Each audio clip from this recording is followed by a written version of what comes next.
রবিবার ভোররাতে হাজরা মোড়ে এই বিলাসবহুল মার্সিডিজ গাড়ির সঙ্গে স্কুটির সংঘর্ষে পণ্ডিতিয়া এলাকার এক যুবকের প্রাণহানি ঘটে এবং তারপরেই গোটা এলাকা উত্তপ্ত হয়ে ওঠে।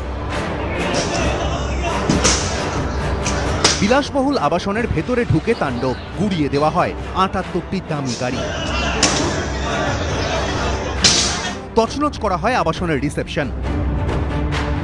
মেয়র পরিষদ দেবাশিস কুমারের গাড়ির পাশাপাশি বাদ যায়নি নিরাপত্তা রক্ষীদের ঘরও। রবিবার সাত সকালে এরকমই তাণ্ডবের সাক্ষী হন পণ্ডিতিয়া রোডের এই আবাসনের বাসিন্দারা। অভিযোগ, খবর পেয়েও নাকি অনেক পরে আবাসনে যায় পুলিশ।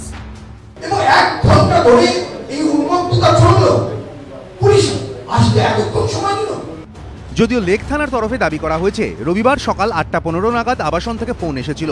থানা থেকে আবাসনের দূরত্ব ১৫ মিনিট। খবর পাওয়ার পর যত দ্রুত সম্ভব পুলিশ সেখানে গিয়েছিল। পরিস্থিতি বিবেচনা করে পরে অতিরিক্ত বাহিনী পাঠানো হয়, কিন্তু তাতেও তাণ্ডব থেকে রক্ষা পায়নি আবাসনের বাসিন্দাদের সম্পত্তি। কিন্তু কিভাবে দুর্ঘটনায় মৃত্যুর প্রতিবাদ ক্ষোভের আগুনের চেহারা নিল? কারা সামনে থেকে নেতৃত্ব দিয়েছিল এই গুন্ডামিতে? তাদের আসল উদ্দেশ্যই বা কি ছিল? এইসব প্রশ্নেরই এখন উত্তর খুঁজছেন তদন্তকারীরা। আবাসনে ভাঙচুরের ঘটনায় সোমবার গ্রেফতার করা হয় শানু গুপ্ত ও বান্টি গুপ্তকে। দুজনেই গড়চা সেকেন্ড লেনের বাসিন্দা। ধৃত অধীর সরকার এবং মনীষ সাউয়ের বাড়ি পণ্ডিতিয়া রোডেই। এর আগে রবিবার গ্রেফতার করা হয় শক্তি সিংহ, রাজেশ চৌধুরী, অমৃতলাল যাদব এবং প্রকাশ রায়কে।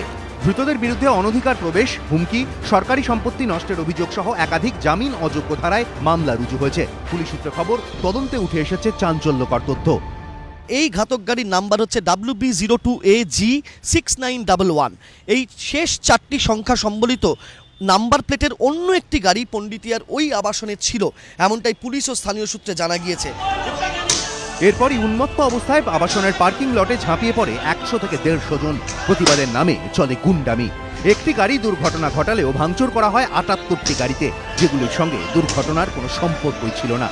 স্বাভাবিকভাবে প্রশ্ন উঠছে, তাহলে কি আবাসনে ঢোকার নেপথ্যে হামলাকারীদের অন্য কোনো উদ্দেশ্য ছিল?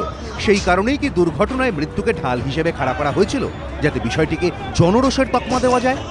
দুটো জায়গায় কিন্তু এই সংগঠিত হয়ে আক্রমণটা আমরা দেখা যাচ্ছে। সকালবেলায় এই আমাদের লেক থানার জুরিসডিকশনে যেটা এই আবাসনটাই হলো, এবং বিকেল 5টার সময় আবার হাজারা ক্রসিং হলো।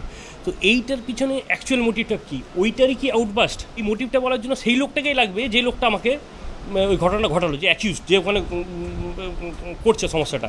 তো তাকে যদি আমি পুলিশ কাস্টাডিতে না নিই, তার মোটিভটা জানা আমার পক্ষে সম্ভব নয়। একটি দুর্ঘটনা, এক যুবকের মৃত্যু, তারপর ভাঙচুর, অবরোধ। গোটা ঘটনায় বড়সড় প্রশ্নের মুখে পুলিশের ভূমিকা। রাজস্বী দত্তগুপ্ত ও ময়ূর ঠাকুর চক্রবর্তী, এবিপি আনন্দ।